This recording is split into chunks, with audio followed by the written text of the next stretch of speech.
Remember these cards? I made them even better. Welcome to another Dragon Ball card game deck profile. And we are looking at my revamped Android deck profile. Let's see what I have for you guys here. Okay, so I have refined this deck. This has been my favorite deck for many years. However, recently I thought, you know what, it's time to look at this deck again and revamp it a little bit, make it a little bit more consistent. And guess what? I think I just about managed to get there. We still run the Red Ribbon theme because it is good. It is very good. We like it. But we're only going to be banking on the cards that actually do have Red Ribbon Army on them. So we got 3 Supreme Commander Red. We have 3 Ninja Murasaki, just as in the previous iteration, and we have 2 General White, which might come as a surprise to some of you guys. But actually, getting a Murasaki and a General White down is pretty much the same if you have a Supreme Commander Red down. The only difference is that if you got Commander Red down, you want to put General White behind him, whereas if you have Murasaki down, you want to put Murasaki at the front of him.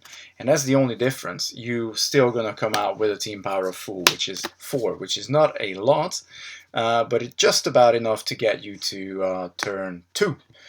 Which is where we want to get, realistically. Same for Dr. Gero, which we do obviously run a 3 of. The ability to be able to search for any android and put it at the top of your deck, discard 1, draw it up, excellent. Plus being able to obviously sack Dr. Gero and heal one of your androids is just an added benefit. You know, late game he's still usable, very good card. And again, it's the same with him as with General White because they're all both 0-2. Obviously, Dr. Gero has Red Ribbon Army, so if you start turn 0 with a Commander Red, then put Gero out, you still have a team power of 4 realistically. So it doesn't really matter which one of these guys you get down, as long as you have Commander Red down with them. And if you don't, that's still not a problem. Ninja Murasaki does a really good imitation of Commander Red, because guess what? If you have a Murasaki and a General White down, your team power is still 4. So there are many ways to create a team power of 4, basically, is what I'm trying to say here. But turn 2 is really where we want to get, because we run a full play set of Wheelo. It's just an all-around excellent card. Realistically, in this deck, we're particularly going to be abusing its second ability, where we use a tool. We draw a card, which you might be thinking, whoa, well, this is not how the previous deck worked. Exactly, and that's why it wasn't that consistent. But Wheel also gives us Chi Ramp, it also gives us card selection, as long as it's not injured. If it's injured, you can only use the valid ability, and the Plunder, you can't use the ramp ability. We're skipping turn 3. We don't really want turn 3 having so many cards that we can play early game. More often than not, what you will find is you are still going to play a Warrior in turn 3, a Gero, maybe a Red, or any of these guys realistically. We're going to skip to turn 4 though. We will still run the 2 14-15 combination there. Of course, if you deploy 14, you can deploy a 15 from your hand. What you do need to remember is, because he says deploy, you need to pay the chi cost of 14 as well. And I say 14 because he's 14, he's 15, obviously. We do know that. But these guys are a good pair. Break the game a little bit, being able to double deploy that turn. And these 2 guys, if you got Supreme Commander Red, God forbid, in the same team with them, guess what? They're an 11. Obviously 15 being a 6, 14 being a 4, plus Commander Red being another 1, so just the 3 of them is an 11. Plus, because 14 has Ally, 15, you can slot somebody else in the team. Let's say you put in a Gero, which is another 3, so you're at 10, you're at 14 team power with these 4, which is again just really amazing. Android 15 just really reminds me of Kogu from Bojack's Gang. Again, as long as he's with Android, these 2 are together, they basically count as one warrior, which is just amazing in my opinion. I absolutely love these 2 guys. And you know what? They're both Red Ribbon Army, so there you go. Any benefit of running Commander Red. So far, our only guy who doesn't get the Red Ribbon benefit is Wheelo. So that's not a big loss, really, is it?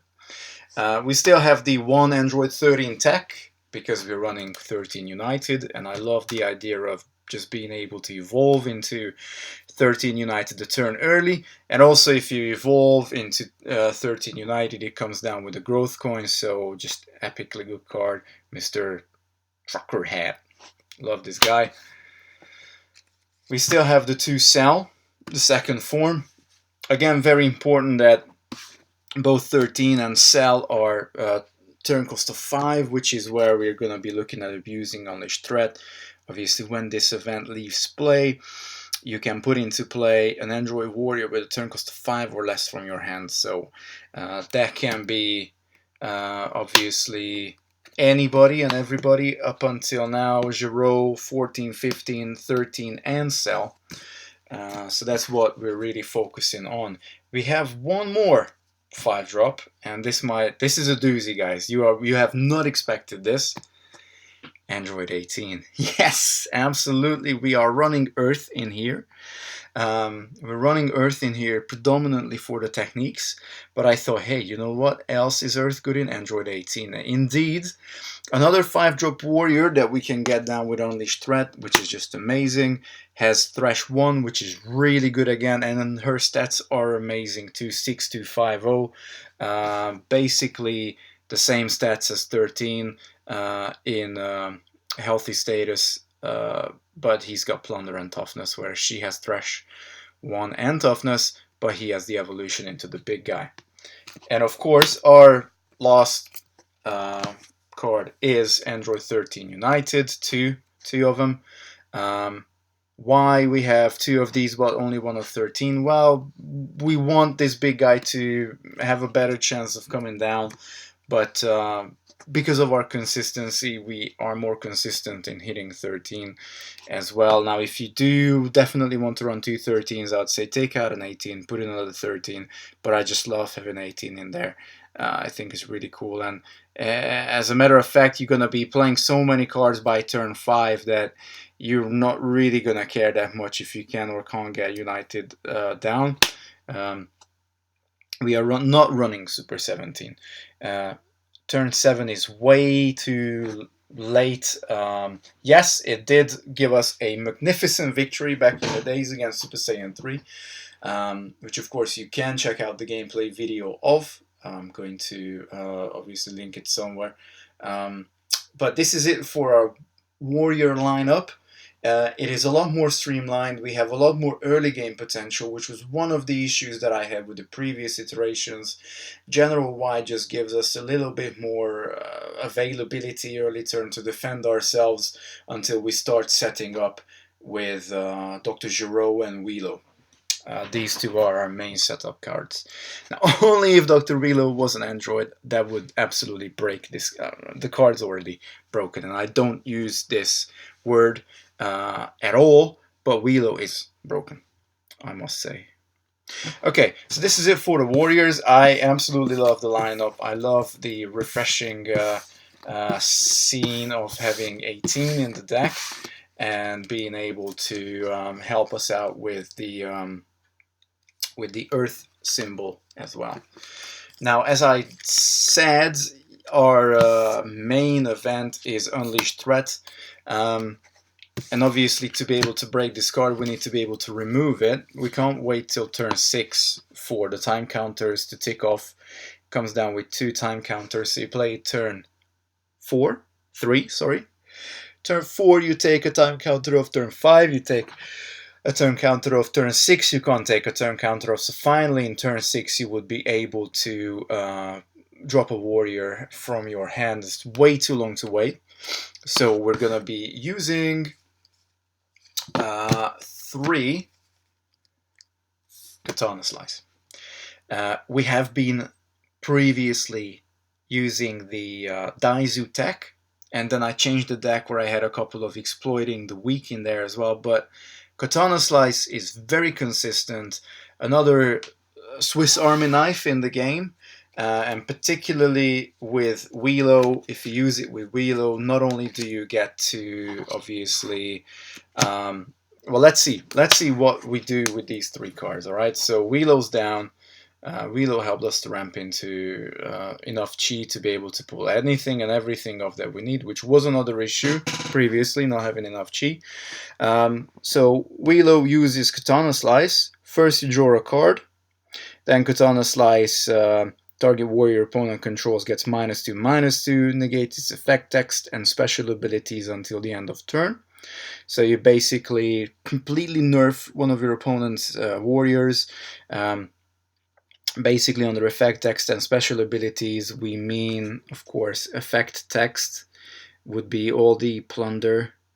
No, the effect text is what's below. Special abilities are plunder, toughness, fierce one, blah blah blah, and effect text is what you got here below. So if your opponent, let's say Commander Red is down, you play Katana Slice on Commander Red, it will still remain a 0/0, it can't go to minus, but it will lose its plunder, it will lose its buff on the other Red Ribbon Army characters. And then you can discard an event with a turn cost of less than or equal to the number of warriors you control.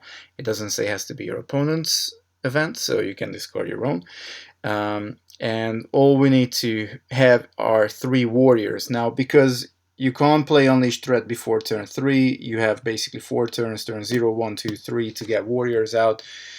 More often than not, you're going to have that, particularly if you get your Dr. Gero into hand. That's going to be able to get you some android, although you can only play those turn 4 if it's like a 14 or 15, but worst case, you're just going to play Unleashed Threat in turn 4. But let's say it is turn 3, you did play Unleashed Threat, your Reload did use Katana Slice, so you do draw that extra card, then you remove your Unleashed Threat. Okay, this is now gone, which will allow you, because when this event leaves play, you can put an android with a turn cost of 5 or less into play. So turn 3, you can drop a cell. Just imagine that this guy, Fierce 2, 7/3/3 nil, really good attacker, really good supporter as well. With a Dragon Ball, you can buff it by discarding warriors from your hand, which you can do again if you have Wheelo and access cards that you got another cell, just drop it for him. Get a buff, a +1/+1, and you get more chi in that you can spend on other things. You can also drop 18 there. Which gives you a 6/2, more of an attacker than anything else. You don't have to pay the chi cost of any of these cards because it's Unleashed Threat that brings them into play. So you get a toughness, Thrash 1, android into play. Or you can play 13, which allows you to obviously have plunder, another toughness, and if you wait till turn 5, you can then basically evolve him into 13. Not on turn 6, but turn 5, and again, evolution doesn't count as deployment, so you can still play something else in turn 5, whatever you don't have down at that point. You can also play Android 14, and when this warrior comes into play, you may deploy a 15 from your hands. Technically, turn 3, you may have dropped a Dr. Gero, search for a 14, you had a 15 in your hand, you then get rid of Unleashed Threat, put 14 into play, then pay the 1 chi and deploy 15 as well. So you basically get 3 warriors into play in turn 3. No one's gonna be able to beat that. Particularly these 2 guys together are, as I said, already an 8. If you do have a Supreme Commander down there at 10, you can put 2 more warriors in there with them. So if you pull this off, guys, you basically just won the game in turn 3. Brilliant stuff. Worst case worse, if your Unleashed Threat drops, you can also just drop 15. Obviously 15 doesn't allow, 14 doesn't allow you to drop the other amigo here, but you have 5 technically 6. Technically, yes, you can drop Gero as well, not that you would really want to. And ideally by turn 3 you have one of these cards in your hand to be able to put down there with Unleashed Threat. So brilliant stuff. So that's what we use Katana Slice for. It's also a good defensive card. You can play it in your opponent's turn as well. You can have Unleashed Threat in play, use Katana Slice in your opponent's turn, then get rid of Unleashed Threat in your opponent's strategy, or even action phase. I wouldn't recommend action phase.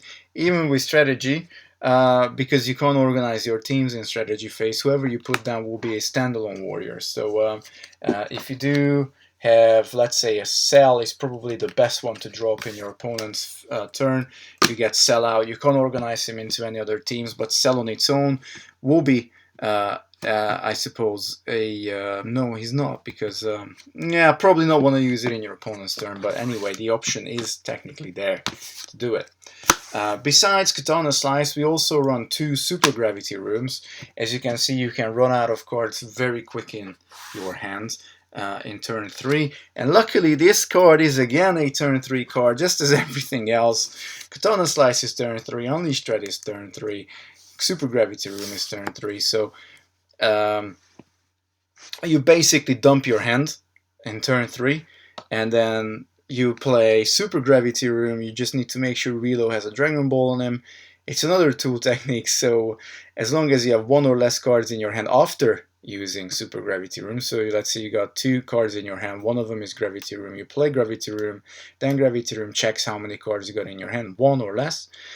You then draw a card of Relo because it's a tool technique, then you draw another 2 cards because of Super Gravity Room. So all of a sudden, from 1 card in a Super Gravity Room, you went up to 4 cards in your hand. Ridiculous. That's all I'm gonna say. Ridiculous. It also helps us to get Earth Chi into play because it costs us 2 generic to play it, as you can see there. So realistically, you can just play with 2 Villain Chi. Not a problem at all. And also, we have 1 sparring match just as a backup. Again, doesn't cost any specific chi. Just a lot of Earth cards have very generic chi requirements, which is amazing. Sparring match turn 2, it's basically an additional Unleashed Threat. You search your planet for a event card. You put it on top of your deck. Then you may discard a card and draw a card. To be able to allow us to make this happen, we have got the 3 dirty tricks in here, because these cards can be played from your discard as well. The more I play with Dirty Trick, the better success I find with this card. It's just a super versatile card, an absolute killer with some combination of cards like Krillin or Zangia. Just really, really good, honestly. Really good card. Again, a generic chi, so you can pay anything you want for it. Look at that. Dirty Trick generic chi, Sparring Match generic chi, Super Gravity Room generic chi, and we also have 3 Super Holy Waters in here, which also cost 1 generic chi. So check this out. Basically, every card that we have in here, every technique besides Katana Slice, that is Earth, costs a generic chi. Now, what's great about Super Holy Water and Dirty Trick? Well, if you discard it, they almost become better. Dirty Trick can still be played from your discard. Super Holy Water cannot be played from the discard, but the Super Holy Water you play gets stronger with each Super Holy Water in your discard. So technically, you know, if you got 1 Super Holy Water in your hand, it's not a big buff, or +1/+1. It can be useful, yeah, for sure. Just as Dirty Tricks -1/-1, these cards are very, very similar. Honestly, I think the big brother of Dirty Trick is Super Holy Water, actually, to be quite honest with you guys. So you discard Super Holy Water for Sparring Match, get that Unleashed Threat. The next turn, you draw into another Super Holy Water. Now for 1 chi, you got a +2/+2 buff, which is great. And your final Super Holy Water will give you a +3/+3 buff for 1 measly chi, which is super good again. So we actually do gain some advantage by discarding these techniques from our hands. And of course, to be able to ramp with Relo, you also discard a card, and then you flip 2. 1 goes in your hand, 1 goes in your chi. Gives you a better chance to draw into more Super Holy Water, gives you a chance to get the right cards that you need. So just gives us super levels of consistency to get our and turn 5 androids online on turn 3, which is just ridiculous, breaking this game a little tiny bit. I have recently gone extremely techy with building my decks and just breaking the game basically. So yeah, expect more crazy deck tech videos coming your way. So these were Red Ribbon Androids 2.0, I would say. Yeah, definitely 2.0. I think I would really struggle to make this deck better. There is definitely room for optimization, as with always with anything, but I think it's generally in a good place. Pretty much everything in this deck has multiple functions, which is what I certainly very much like, a lot of combinations.